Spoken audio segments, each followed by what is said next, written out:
네, 안녕하세요. 저희는 서로 유가족, 저는 사연고 2학년 5반 이찬현 엄마이고요. 저는 2학년 6반 권순범 엄마 최지영입니다. 안녕하세요. 2학년 4반 임경빈 엄마입니다. 우선 유가족분들의 발언이 많이 있는 걸로 알고 있어서 저희 순서는 조금 뒤일 거라고 생각했는데 조금 일찍 나오게 되었습니다. 제가 발언을 준비했고요. 혹시 네, 하시고 싶은 얘기 있으면 하시고 들어요.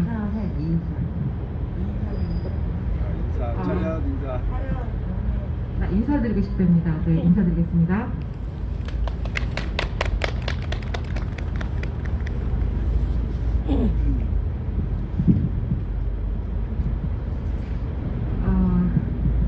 바로 건너편 시의회 앞에 저희 세월호 기업관이 있어서 기업관은 한 달에 두세 번은 꼭 오고 그때마다 여기를 왔는데 이렇게 촛불문화제에서 여러분들 뵙는 거는 처음입니다.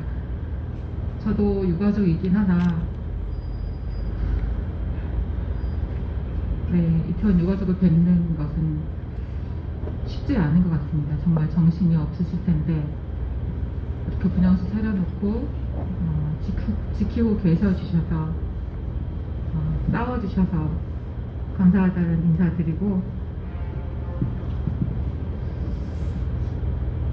정말 아무리 생각해도 그러니까 100번, 1000번을 생각해도 이해가 되지 않는 게 이태원 참사인 것 같습니다. 너무 어이없고 분합니다. 사랑하는 내 가족이 내 자녀가 살아 돌아오지 않는다면 어떤 말을 한들 그 무엇을 한들 위로가 되겠습니까만 그래도 제가 준비한 말씀을 드리도록 하겠습니다.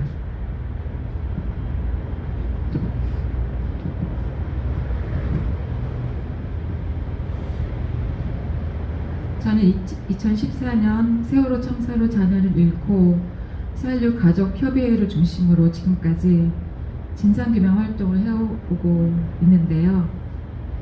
채 9년이 되지 않은 시점에 또다시 이렇게 어이없는 대형 참사를 마주하게 될 줄은 몰랐습니다. 세월호 참사 이후 이런 비극적인 참사가 다시는 일어나게 해서는 안 된다는 모두의 염원을 담아 안전한 사회를 만들어야 한다고 9년 동안 외쳐왔건만 그 구호가 무색하게 어이없는 대형 참사가 서울 한복판에서 일어나고 말았습니다. 엄청난 인파가 모일 거라고 예상되는 상황에서 압사를 막기 위해 어떤 첨단 장비가 필요한 것도 아니었고 엄청난 경찰 병력을 배치할 필요가 있는 것도 아니었고 그냥 기존에 하던 대로 질서 유지를 위한 경찰만 배치했어도 아까운 159명이 희생되는 일은 없었을 텐데 그걸 하지 않아 국가적 대형 참사를 만들어버린 현 정부의 책임자들은 반드시 처벌해야 합니다. 서울 한복판에서 159명을 압사시킨 것도 모자라 망자를 대하는 태도, 유가족을 대하는 태도는 더 큰 분노를 자아냅니다. 어디를 봐도 망자에 대한 예의나 유가족에 대한 배려는 찾아볼 수 없습니다. 국가가 왜 존재하는지를 모르는 사람들인 것 같습니다. 참사 현장에서 본인이 보호자라고 옆에 있겠다고 하는데도 가까이 못하게 하고 실종 신고를 해야만 찾아갈 수 있다고 하고 엉뚱한 병원에 안치시켜 놓고 밤새 찾으러 다니게 하고 위표와 영정도 없는 분향소를 차려놓고 추모 기간을 정해놓은 채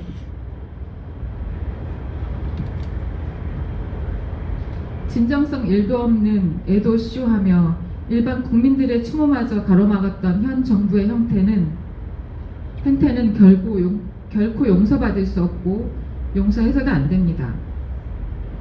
이태원 참사의 진상규명, 책임자 처벌과 함께 망자의 존엄을 짓밟아버린 이 폐륜은 반드시 심판해야 합니다.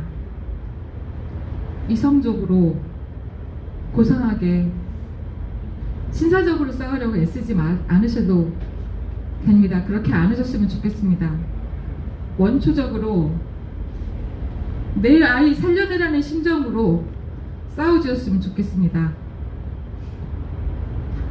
진상규명을 위해 반드시 독립적인 수사기구 필요합니다. 세월호 참사도 어렵게, 정말 어렵게 세계조사위원회를 출범시켰지만 기대에 미치지 못했습니다.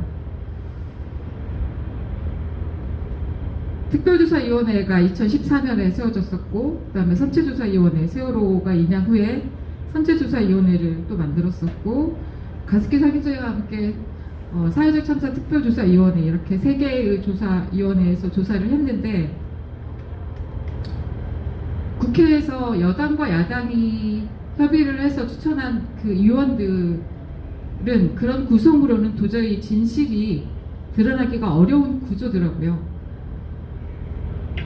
여당과 야당이 추천한 사람들이 조사를 맡고 그분들이 이 진상을 조사하는 결론을 내리면 거기도 정치판이 되어버리고 싸움판이 되는 것 외에 진실이 드러나기는 어려운 구조가 되어버리더라고요. 그래서 이태원 참사 이 독립적인 조사 기구는 그런 여와 야가 합의해서 추천하는 의원들이 아니라 전문가가 반드시 들어가야 된다고 저는 말씀드리고 싶습니다. 그리고 그 조사위원회는 유가족도 반드시 참여해야 합니다.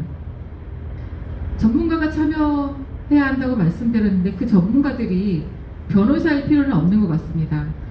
거의 저희 세계조사위원회의 조사위원들도 거의 변호사로 구성이 되어 있는데 그분들은 재판에서 어떤 증거를 채택하는 그런 식으로 이 원인 규명을 하다 보니 정말 뻔한 사실들도 사실로 진실로 인정되지 않고 증거로 채택되지 않고 내버려지는 그런 경우가 너무 많았습니다. 그래서 독립적인 조사 기구에는 유가족이 반드시 들어가고 전문가가 위원으로 들어가야 되고 또 반드시 변호사일 필요는 없다. 변호사가 많지 않아야 된다는 말씀 꼭 드리고 싶고 이거는 어떤 협의의 대상이 아니라 반드시 이렇게 해야만 진실에 접근할 수 있는 것 같아요. 진실을 찾기가 어려운 건 아닌데 그렇게 독립적인 조사 기구에 맡겨버리면 그 흐름이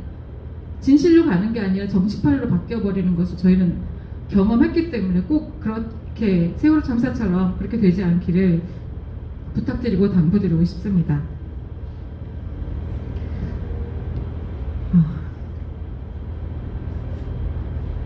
그리고 하나부터 열까지 유가족들이 모든 이 과정에 관여하고 챙기고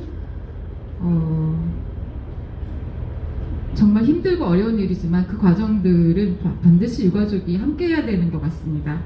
이런 과정에서 서로 의견이 달라 싸우기도 하고 내부적인 갈등도 심해지고 많은 어려움들이 있겠지만 그래서 지치기도 하고 이런다고 내 자식이 살아 돌아오는 것도 아닌데 이렇게 해서 무엇하라는 생각도 들겠지만 그래도 여러분들은 엄마이기 때문에 아빠이기 때문에 잘 해내시리라 믿습니다. 정말 그만두고 싶을 때 때려치고 싶을 때도 있을 텐데요. 그때는 내 아이가 장기가 터져가면서까지 숨쉬고 싶어 했던 그 마지막 숨을 쉬던 그 순간, 그 고통스러운 순간을 기억해내고 숨이 끊어진 이후에도 내 아이가 어떤 수모를 당했는지 기억해내서 이 숭고한 싸움을 계속 이어나갔으면 좋겠습니다. 유가족분들이 포기하지 않는 한 함께하는 시민들은 언제나 같이 있을 거고 저희도 함께 하겠습니다. 구호 외치고 마치겠습니다. 우리는 그날의 진실을 보았다. 진실을 드러내라.